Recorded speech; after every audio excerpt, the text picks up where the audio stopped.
বন্ধুরা মানে আজকে আমরা মানে সবাই মিলে ছাদে আসছি, আর কাউসার মামা যা বলছে সেটা দেখে মানে আমরা চারজনই সবাই ভয় পেয়ে গেছি। এই যে কাউসার মামা এখানে আছে। এখন আমরা দীপা আমার কাছে মাইকটা দিয়ে দিব, মানে তারা কিছু কথা বলবে আপনাদের। কি আগে শুরু করতে চাও বিষয়টা? কাউসার মামা তুমি বলবো নাকি? না, নোবেল বলো। আচ্ছা, নোবেল মামা বলো। মানে একটা মানে কি নোবেলের ছাদ দিয়ে কি কাহিনী কমু কও? মানে তোমার সাথে যে ঘটছিল কি জানি তো বলছিল। আমি তোমারে কই শুনো। এই এলাকায় কথা কইতে আমি তোমারে কই একটা সময় আমি আমার মানে বন্ধুর লগে ফোনে কথা কইতাম, মানে বন্ধু বলতে বান্ধবীর লগে। তো ছাদে রাত 4টা পর্যন্ত আমি কথা কইতাম। তো একদিন দেখছি যে মানে কথা বলতাছি, কথা বলার অবস্থায় দেখি যে রাত বাজে 3টা 20 আমার মনে আছে। তখনকার সময় এই গ্যাসের টাওয়ারটা যে আছে, টাওয়ারে দেখে একটা মেয়ে দাঁড়ায় আছে। তো আমি তো আমার নিয়ত আছে, তো আমি ফোনে কথা বলতেছি, এমন না যে আমি চিন্তা করতেছি এক ধরনের যে এখানে কেউ আছে, মানে অনেকজন বলে না যে অনেকজন চিন্তা ভাবনা করে, তো এটার জন্য দেখে অনেক কিছু। আমি তো এই নিয়তি ছিল না আমার, আমি হলো কথা বলতেছি।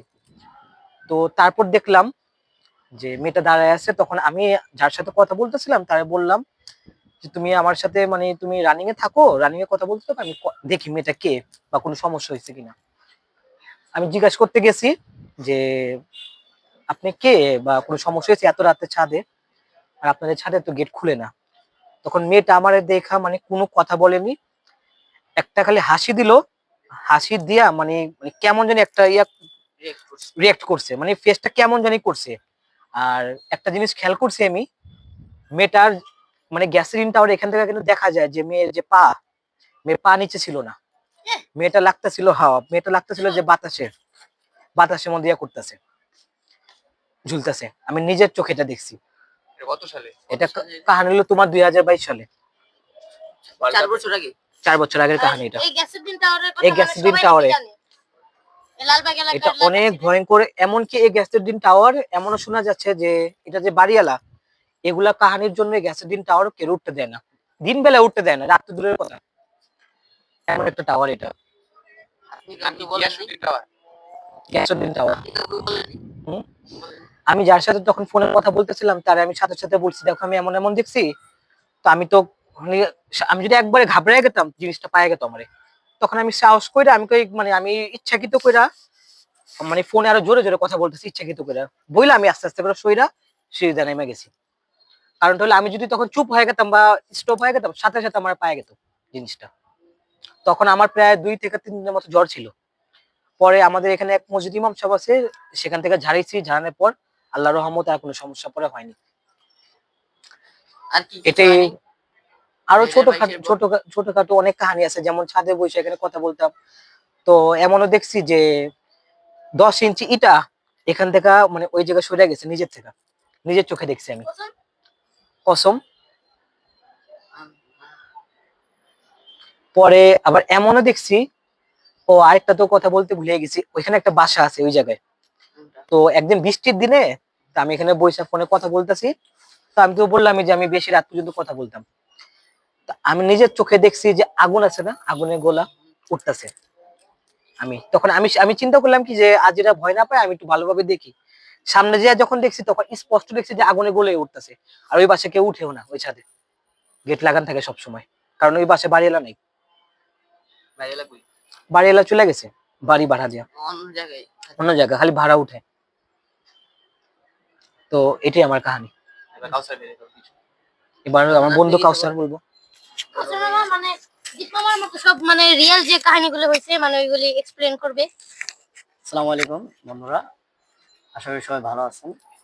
তো বিষয় হচ্ছে যেগুলো রিয়েলিটি আমরা সেগুলোই বলি। তো আমরা চাই আপনারা আমাদেরকে এগুলোই শুনবেন। আশা করি আমাদের এই যে গ্যাসুদ্দিন টাওয়ার আছে এখানে, তো এটা হচ্ছে লালবাগে, এটা হাজি মিলন ভাইয়ের বাসা। তো এখানে যদি আপনারা লালবাগে চলে আসেন, আপনারা যারে বলবেন বা যাকে জিজ্ঞাসা করবেন যে এই গ্যাসুদ্দিন টাওয়ার নিয়ে, তারা অবশ্যই আপনাদেরকে বলবে যে এটার কাহিনী কি। আসলে এটার ভিতরে যদি আপনি প্রবেশ করেন, তো এটার ভিতরে অনেক মানে আপনার মাথাটা খেলবে না, কারণ এখানে আপনার কিভাবে যে সিঁড়িগুলা আপনি বুঝতেই পারবেন না। এটার ভিতরে ঢুকলে আপনি বুঝতে পারবেন যে সিঁড়িগুলা কিভাবে কিভাবে আছে। তো খুবই ভয়ংকর এবং আমার মনে হয় দিনের বেলাও রাতের মতোই। তো আমরা ছোটবেলা থেকে শুনে এসেছি যে এখানে নাকি অদ্ভুত অভয় দেখা যায়। যে এখানে হঠাৎ করে কেউ হাঁটতেছে বা কেউ নাই। আমার বন্ধু বললো যে একজন মেয়ের ওই দেখতে পাইছে আর কি। তো আসলে বিষয়টা একেবারে রিয়েলিটি হইতে পারে। কারণ আমরা অনেক কিছু জানছি যে এই ছাদটার মধ্যে কলা কাটা আর কি, মানে গলা আছে তো বডি নেই, এরকম জিনিস আছে। আসলে সব বিষয় আসল বলতে যারা আমাদের এই ভয়েস গুলো শুনতেছে বা কথাগুলো শুনতেছে তারা যদি লালবাগে আসে এবং গ্যাসুদ্দিন টাওয়ারে এখানে আসে, যারা এখানে দেখতেন বা যারা দেখছেন তাদেরকে জিজ্ঞেস করলে অবশ্যই পাবে। এলাকাবাসী যারা আছে আমাদের, আমাদের এলাকাটা হচ্ছে লালবাগ বা বৌদ্ধপাড়া যারাই বলেন আমলিগোলা। তো এখানে আসলে আপনারা পাবেন। তাই আমার বন্ধু ছাদে আমার বন্ধু যেগুলা বললো এটা সত্যি, কারণ আমার বন্ধুরা আমরা অনেক রাত্রেবেলাও কথা বলতে শুনছি বা ফোনে বা মেসেজ দিতাম, কই আছো, ছাদে আছি। তো আমার আরেক বন্ধু বলছিল যে সে নাকি তার রুমের থেকে ওইদিকে একটা বিল্ডিং আছে, ওই ওই পাশে, হ্যাঁ, গোলাম চাচার বিল্ডিং আছে। তো আমার বন্ধু এই যে এই বাড়িতে থাকে, এই বাড়িতে থাকাকালীন বৃষ্টির সময় উনি দেখতেছেন জানালা দিয়ে যে দুইটা জিনিস মানে মারামারি করতেছে ছাদের মধ্যে। মানে যাই হোক ওই বিল্ডিংটা আনোয়ার চাচার বিল্ডিং এ, তো মারামারি করতেছে। তো উনি আবার বলতেছিল উনি ওনার উপর আর কি জিন টিন ভর করে, মানে ম্যাগনেটিক পাওয়ার আর কি বলে, এটা নোবেল জানে। নোবেল ওই যে পোলাটার নামটা কি জানি, ম্যাগনেট কই আমরা ম্যাগনেট কই আমরা, মানে তার সাথে অদ্ভুত। মানে আলাদা কিছু একটা আছে। এই যে আমরা এই যে এবার যে গন্ডগোলটা গেল ছাত্রদের, এর মধ্যে ওর সাথে আমাদের সাথে ভালো সম্পর্ক হয়েছে। মানে আমরা তো বাইরে যেতে পারতাম না, এলাকার বাইরে, তো আমরা এলাকায় থাকতাম।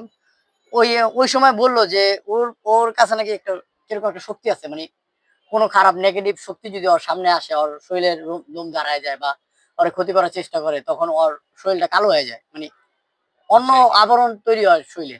তো এগুলো শুনে আমরা তো বিশ্বাস জানি, তো জাস্ট ওর সাথে থাকাকালীন আমরা বুঝতে পারতাম। তারপর ওই আমাদের বললো যে ওই বিল্ডিং থেকে নাকি হঠাৎ করে রাত্রে বেলায় দুইজন নাকি মারামারি করতেছে। তো ওই বৃষ্টির মধ্যে দেখে রাত্রে প্রায় 3টা, 3:30 বাজে, 4টার কাছাকাছি। তো ওই ছাদের থেকে বৃষ্টির সময় উনি বলতেছে জানলা দিয়া যে তোরা এখানে কি করছ। এটা বলার পরে ওরা নাকি ওর ছাদের উপরে আইসা পড়ছে। যখন ওর ছাদের উপরে আইসা পড়ছে তখন ওর শরীরটা নাকি ভার হয়ে গেছে বা ওর মনে হইতেছে বিল্ডিংটা কাঁপলো। হ্যাঁ, তো হঠাৎ করে ওই দেখে কি, মানে ওই এরকম একটা মানুষ যে ওই জিনিসগুলো অনুভব করতে পারতো। ওই দেখলো কি যে আবার ওই মানে ওর ছাদ থেকে অন্য ছাদে গেল। তো ওই কি করলো, দ্রুত করে এই পাশে জানলায়, মানে ওই যে গ্যাসের চুলা যেটা থাকে পাকঘর, পাকঘর আইসা দেখে কি এই যে আমার হাতের বরাবর এই বিল্ডিংটা দেখতে পারবেন আপনারা, এই যে বিল্ডিংটা, এই বিল্ডিংটার মধ্যে আইসা ওনারা আবার ওই দুষ্টামি শুরু করছে।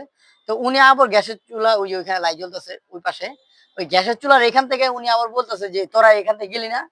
ওরা দেখে গিয়ে আবার নেক্সট আবার এই যে এই গ্যাসুদ্দিন টাওয়ারে, তো এই গ্যাসুদ্দিন টাওয়ারে এখানে আইসা ওনারা স্টিল নাও স্টিল দাঁড়ায় এখানে আর কি গল্প আলাপ শুরু করতেছে বৃষ্টির মধ্যে। তো এটা একেবারে এই যে আজান দিতেছে, আমি সত্যি কথা বলতেছি যে ওনার মুখে থেকে আমার শোনা। আর আমরা বিশ্বাস যাই কারণ উনি অ্যাডনর্মাল টাইপের, মানে উনি অদ্ভুত অদ্ভুত অদ্ভুত অদ্ভুত কথা বলে, মানে উনি অদ্ভুত অদ্ভুত মানে মানে উনি যে বাড়ি থেকে এলাকায় এসে আমাদের অনেক বাড়িলে কথা বলতে বলছে, মানে দেখছি যে সব একবার ফেলছে। রিয়েলিটি। কারণ উনি আমাদের এলাকায় ভাড়া থাকেন, ভাড়া আসছিল মানে মর্গেজ নিয়া। তো উনি যে বাসাগুলোর কথা বলছে, যে বাসাগুলোর সমস্যা আছে, আসলে আমরা তো জন্মগতভাবে আমরা এখানেই আর কি জন্ম। তো আমরা রিয়েলিটি জানি যে এই বাড়িগুলোতে সমস্যা আছে। আর ওই এখানে কিন্তু ওই জানেও না এখানে যে কালচার বা এখানে যে প্রাচীন কালের বা বা মুঘল আমলে যেই জিনিসগুলো ছিল আমরা যেগুলো শুনছি মানুষ থেকে, সেই জিনিসগুলো ওই আমাদের এক্সপ্লোর করাইছে, মানে বুঝাইছে যে এরকম এরকম হইতেছে। আসলে বিষয়টা মানে একেবারে হতভম্ব। আমরা হতভম্ব যে আমাদের এলাকায় এরকম একটা লোক ছিল, ওরে দেখতে পুরো পাগলের মতোই লাগে। এখন উনি বিভিন্ন জায়গায় থাকে, উনি বাসায় থাকে না, রাস্তায় থাকে। কিছু সময় দেখি নোবেলের সাথে দেখা হয়, কামরাঙ্গীর থাকে। তো বিষয় বিষয় হচ্ছে আমরা মাঝে মাঝে দেখা পাই ওনার, মন্দির মন্দির আছে। উনি নাকি মানে হ্যাঁ, উধাও হয়ে মুসলমানি যায়, হঠাৎ শ্মশান হঠাৎ ওনার মন্দির বাড়ির থেকে উনি উধাও হয়ে যায়, ওনার মা বাপ খোঁজ করে। লগে জিনিস তো আছে। ওই লোকটা দেখতে পাই, ওই লোকটা মাঝে মাঝে কিছু চাইবে না হয়তোবা, মাঝে মাঝে দেখা যায় কি হয়তোবা আপনার থেকে একটা মানে একটা চা খাইতে চাইবে বা একটা বিস্কিট এরকম, মানে এরকম জিনিস চায় আর কিছু না। তো উনি ভালো লোকই, তো পাগল টাইপের মধ্যেই চলে, তো ওনার কথা আমার বিশ্বাস হয়। তো আমাদের এই ছাদগুলা বা গ্যাসুদ্দিন টাওয়ার যেগুলো আছে এগুলো অবশ্যই অবশ্যই আপনারা আমাদের লালবাগ যদি দেখতে আসেন বা এক্সপ্লোর করতে আসেন, অবশ্যই অবশ্যই আপনারা গ্যাসুদ্দিন টাওয়ারের কথা জিজ্ঞাসা করবেন। আমার নাম মোহাম্মদ কাউসার হোসেন, আমার বন্ধুর নাম মোহাম্মদ নোবেল। তো আমরা এই কথাগুলো বলছি যে এখানে আসার পরে ওনারা আমাদের কথা জিজ্ঞাসা করলে বা ওনারা এখানে আসলে অবশ্যই ওনারা এই গ্যাসুদ্দিন টাওয়ারের কাহিনীগুলো শুনতে পাবে। রিয়েলিটি, একেবারে রিয়েলিটি। আর যারা গ্যাসোলিন টাওয়ারের নিচে তালায় যাবেন আমাদের কথা মতো, যে দেখবেন দিনের বেলা উপরে রাতের বেলার মতো। আর সিঁড়ি যে মানে কোথা থেকে কোথায় গেছে যে মানে ধারণা করার মতো না। আপনি একদিক দিয়ে ঢুকলে আপনি হারাই যাবেন, আরেক দিক দিয়ে মানে অদ্ভুত। মানে এটার ভিতরে তুমি গেলে তুমি দেখতে পাবা, দিনের বেলা যায় দেখো, রাত্রের বেলা তুমি ভয় পাইবা। আর একটা বিশেষ, আরেকটা বিশেষ কারণ, এই যে বিল্ডিং গুলার, আমি যদি ক্যামেরা জানলাগুলো দেখাই, জানলাগুলো দেখান, এই জানলাগুলা কিন্তু কখনো একবারে কাছে যায় দেখো, জানলাগুলো কিন্তু কখনো খোলা হয় না, ঠিক আছে? মানে খোলা হয় না। খালি এটা না, এটা তো আমাদের বিল্ডিং এর পাশে, তারপর খোলা হয় না। আশেপাশে যেগুলো আছে এগুলো খোলা হয় না কিন্তু এই জানলাগুলা। মানে কারা থাকে বা কি আমি নিজেও জানি না। তবে এই জায়গার মানুষগুলো অনেক শিক্ষিত, ভালো মানুষ। তো এরা জানলাটা খুলে না।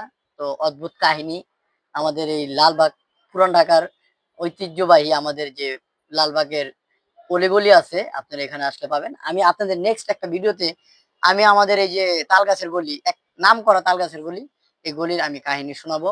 আর ইসা ফকির বললে সবাই চিনে, আমার নানা ছিল, ওনার কাহিনী আমি শোনাবো। উনি কালী সাধন করতেন, তো আসলে মানুষের উপকার করতেন। তো আমরা নেক্সট কোনো ভিডিওতে অবশ্যই ইনশাল্লাহ আপনাদের কাছে এরকম এরকম জিনিস তুলে ধরবো, যেন আপনারা প্রুফ সহ, মানে আপনারা যদি আমাদের এলাকায় আসেন অবশ্যই অবশ্যই আপনারা পাবেন, প্রুফ সহ পাবেন, যেখানে কি হয় বা কি হয়েছে এরকম কাহিনী আপনারা অবশ্যই পাবেন। তো আমাদের আরবের পেজ আছে বা আমার যে আইডি আছে, কাসবাই ব্লগ আরব ওয়াও, বা নোবেলের আইডি আছে এমএসডি নোবেল। আচ্ছা, এই যে আমরা যে বললাম সত্য কাহিনীগুলা, তোমার কাছে কেমন লাগছে? আমার কাছে ভালোই লাগছে, পরিবেশটা ভৌতিক আছে, সত্য কাহিনী ভালো লাগছে। আচ্ছা, আমার বন্ধু আছে নোবেল, আসলে যে আমরা সত্য কাহিনীগুলা বললাম, যদি কেউ এখানে আসে জিজ্ঞাসা করতে, আমরা কি এগুলা তাদেরকে তুলে ধরতে পারবো? অবশ্যই ইনশাল্লাহ। কেউ যদি কারো যদি সন্দেহ থাকে, যদি আইসা জিজ্ঞাসা করে আমাদের, আমরা বলবো তাদেরকে, আর প্রমাণ সহকারে বলবো, সমস্যা নেই। আচ্ছা, ঠিক আছে। ভাই, তোমার কাছে কেমন লাগলো? তুমি তো আমাদের এলাকার না, তারপর আমি বললাম, তোমার কাছে কেমন লাগলো বিষয়টা? ভালো লাগতো অনেক। মানে এই যে তুমি এই যে কাহিনীগুলো শুনতে পারলা, পুরোনো কাহিনীগুলা মানে এক্সপ্লোর করতে পারলা, মানে এখানে বসে এই মুহূর্তটা উপভোগ করলা, তোমার কাছে কেমন লাগলো?